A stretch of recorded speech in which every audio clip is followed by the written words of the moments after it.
Magandang araw sa inyong lahat mga kamatyas. Dito pa rin tayo sa ongoing The American Cup 2024. Medyo naibaan ako sa kanilang format kasi ang double elimination knockout bracket, usually kapag natalo na sa unang ratsyada ng match, yung talo bababa na sa losers bracket. Pero dito, may pag-asa pa rin si Shankland dahil nagkaroon ng day 2, standard game sila. Aba, mukhang dinoble ang match. Pero tingnan natin, tatapusin na ba talaga ni Wesley si Shankland or may pag-asa pa si Shankland na maka-tiebreak pa hanggang sa mapanakouts niya talaga si Wesley. At si Wesley, ang bababa sa losers bracket. O, tingnan natin ang mga posibilidad. Sa end part po, papakita ko sa inyo ang winners bracket naman kung sino-sino ang maghaharap sa semifinal round. Ang ginawa ni Shankland nag D4, D5 si Wesley, C4, E6, pinasok ang Queen's Gambit declined. Kinapture ang D5, nag-bishop to F4, at nag-C6. Ayan, para solid ang D5. Wala ring knight B5 later on. Nag-E3 para i-develop ang bishop. Bishop F5. Ayun, dito po kasi ang typical na development ng bishop sa D3. Kaya ang idea ng bishop F5 para abangan ang development na yan at i-exchange. Nag-H3 muna, medyo may mga pasakali silang sequence, no? Queen B6, pineresure ang pawn B2 at dito po sinalubong lang ni Shankland at yan ang new move. Wala po sa talaan ng aklat dahil ang madalas na ginagawa dito sa libro ay Queen D2 para simpleng depensahan ang pawn B2. O tingnan natin ano ba ang kagandahan ng Bishop D3 new move na yan. Kinapture-capture, nag-develop lang si Wesley para makapagtago, simpleng castling lang ang gagawin. Bakit naman hindi tinikman ang libreng pawn sa B2? Kasi po magro-rook B1 lang at kapag nag-queen A3, may simpleng bawi, rook takes B7. Tubo pa dahil ang tore ay malakas ang control sa 7th rank.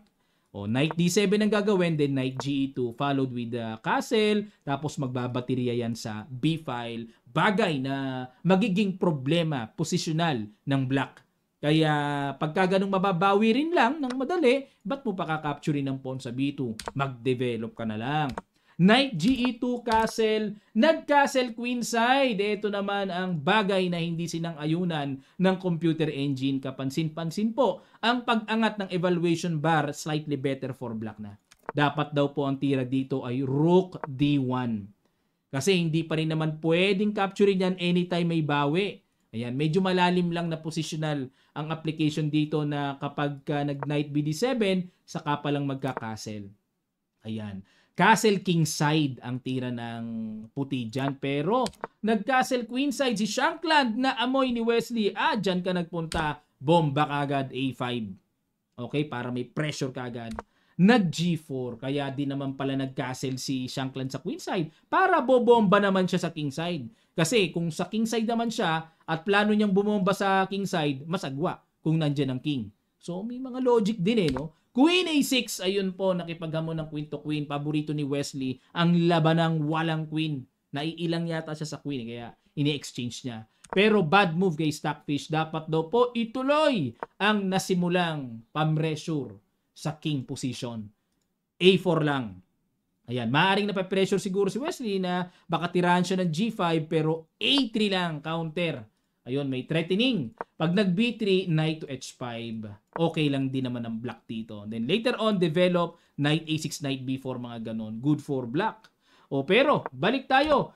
Nag-queen A6, nag-knight G3, nako, talagang wala ng queen. G6 para wala pong lundag ng knight G5 at dito nag-rook E1 at nakaamba na bubuelo ng E4 at magkaroon na ng butas ng atake. Nag-knight A6 lang, may knight B4, nag-A3, rook A, D8. Ayan. Ito pong gantong tirada kasi syempre obvious na obvious naman yan ang gagawin, no? Pero pang-abang ang tore na kapag kinapture yan, magkaroon ng exchange, magkakaroon ng semi-open file sa D at yung D4 ay mapipressure. Mawiwik yan. Ma-isolate yung pawn sa D4. At dito, nag-king B1 lang, knight to E8. Ayun, magmamaneuver, going to D6. At inunahan na ni Shankland. Nag-E4 na. Kinapture, knight C takes E4 at nag-knight G7. Ayun, going to E6 para ma-pressure ang isolated D4 at dito nag-bishop D2. Inatake muna ang pawn sa A5. nag-A4, ayun, para iligtas ang pawn, nag-Knight C3, hinabol ng atake at the same time nagkaroon po ng atake sa bishop at dito mga kamatsas, ipapasil ko sa inyo. Ano kaya ang napaka-eksaktong ginawa ni Wesley? Timpladong-timplado ang tira na ginawa niya sa ilang sandali lang, tutuloy kagad natin. Start.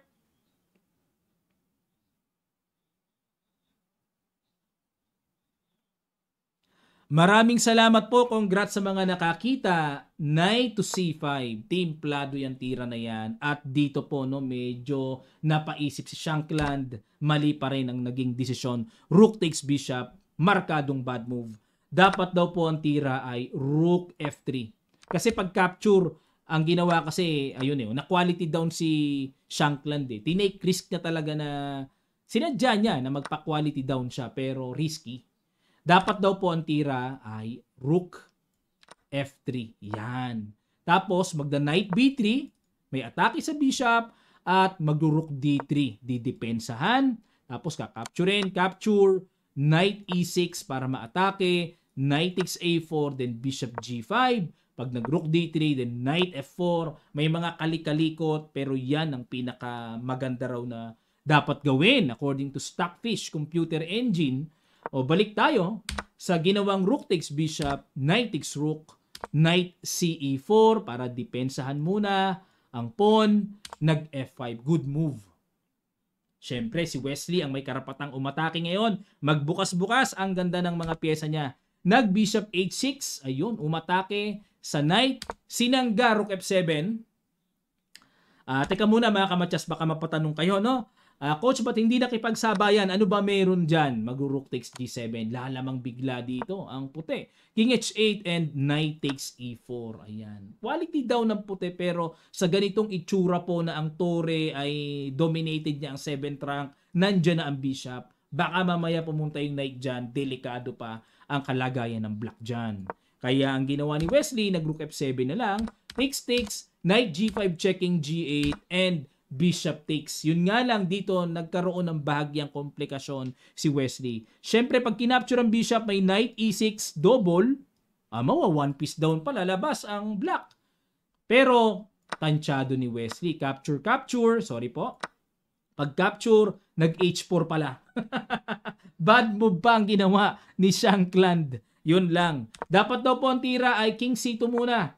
Atake muna sa Knight. Pag nag-Knight takes F2, saka mag-H4. Kumbaga, para malihis lang ang Knight, wala sa forme. Pangit po ang Knight pag nandyan. Tapos, ang gagawin daw ay magbi-B6, Bishop E5, Rook F8, and Bishop D6, etc. etc. No, konti lang ang lamang ng black. Kumpara sa ginawa po na H4 kagad, nag-Rook E8 muna. Ayan, kakapture na yung bishop, di ba?